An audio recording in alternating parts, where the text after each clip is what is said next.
ለመምህራን ቅድሚያ ይሰጣል የተባለው የ120 ቢሊዮን ብር የቤት ብድር ተፈረመ።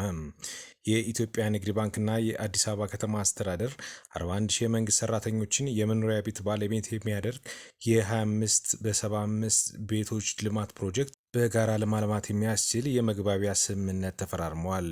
ይህ ስምምነት በተለይም ለመምህራን ቅድሚያ እንደሚሰጥም ተገልጿል።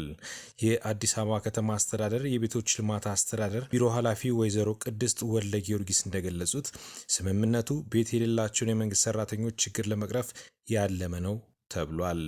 የመንግስት ሰራተኞች 25 በመቶ የቤቱን ዋጋ እንዲቆጥቡ የሚጠበቅ ሲሆን ቀሪውን 75 በመቶ በኢትዮጵያ ንግድ ባንክ ብድር እንደሚሸፈንም ተጠቁሟል። የብድሩ ጊዜ ለ20 ዓመታት የሚከፈል ሲሆን በከተማዋ የሚገኙ 41 ሺህ የመንግስት ሰራተኞችን ተጠቃሚ ያደርጋል። ከፕሮጀክቱ የአዲስ አበባ መምህራን ቅድሚያ ተጠቃሚ እንደሚሆንም ወይዘሮ ቅድስት አክለዋል።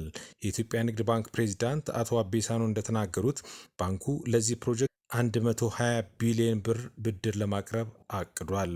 የብድሩ ወለድ 14 በመቶ ሲሆን ለ20 ዓመታት የሚከፈል መሆኑንም አስረድተዋል። ፕሮጀክቱ ለ3 ዓመታት የግንባታ ጊዜና 1 ዓመት ደግሞ የብድር መክፈያ የእፎይታ ጊዜ የተሰጠው መሆኑም ተጠቁሟል።